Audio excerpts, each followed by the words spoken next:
Hello, everyone. I'm Frank Fumi, and welcome to the Emerging Franchise Brands podcast. We are here in Las Vegas at the 2025 IFA Annual Convention. Super excited to interview franchise founders and industry pros.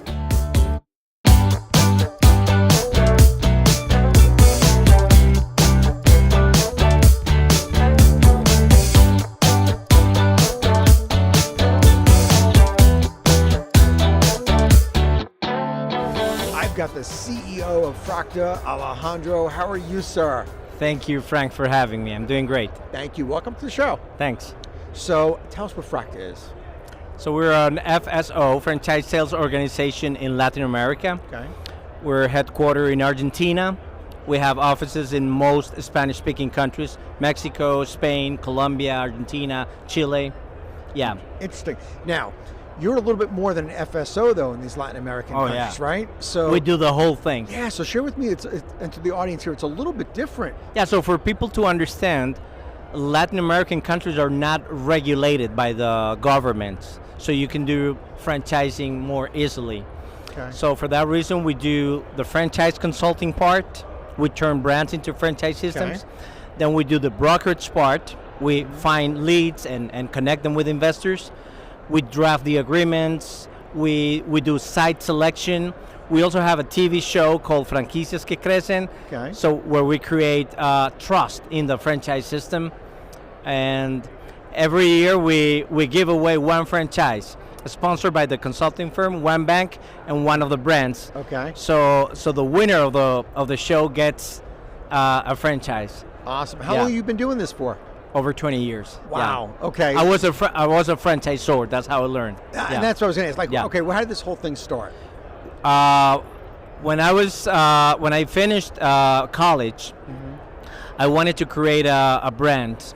So in Colombia, we didn't have this bulk candy stores that you see in amusement parks. Yeah. So we created that in Colombia. Okay. And we opened our own outlets, and then we hire a consulting firm, turned into a franchise system, sold franchises, and 5 years later I sold the company. So I learned how to operate and how to sell franchises. And then you were like, okay, this is something I can really build off of and help other people do? Not really. Other brands have started asking me how I did it. Yeah, they found me.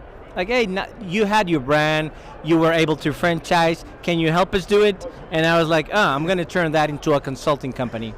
So you are an accidental consultant. Yes, I absolutely. love it. I love the accidental entrepreneur stories. Yeah, thank you. Yeah, that's amazing. Yeah. That's amazing. So you've been doing this for 20 years now.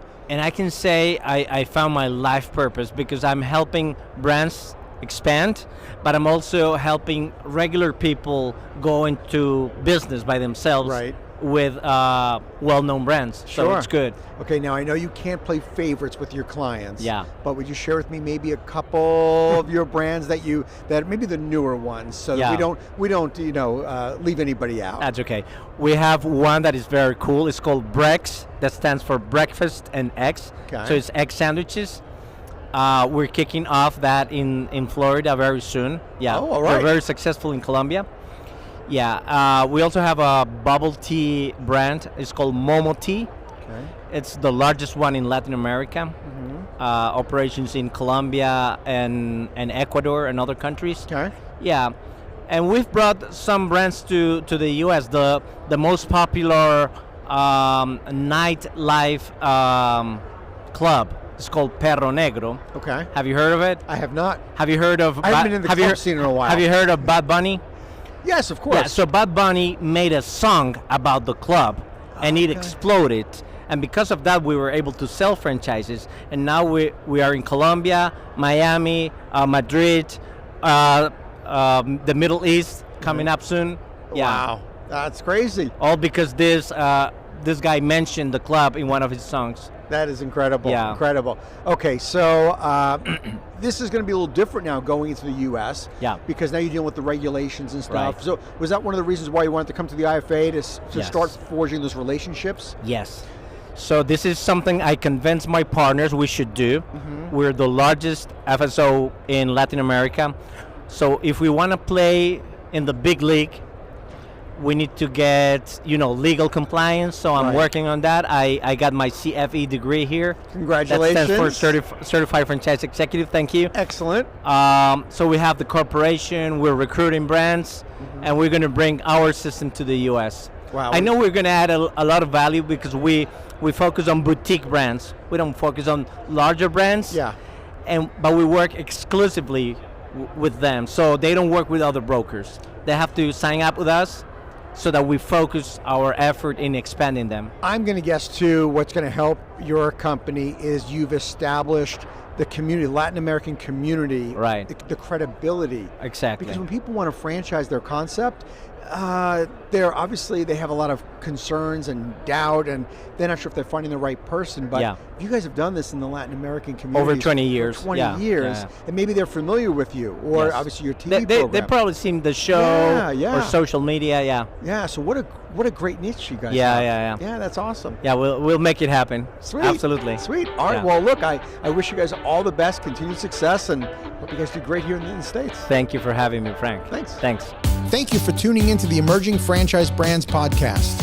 For additional insights, guest applications, and to stay connected, visit us at efbpodcast.com.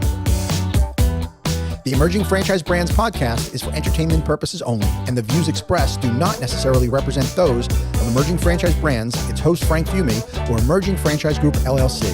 Any discussed franchise or investment opportunity requires thorough investigation, obtaining proper disclosure documents, and expert consultation before making any investment decisions.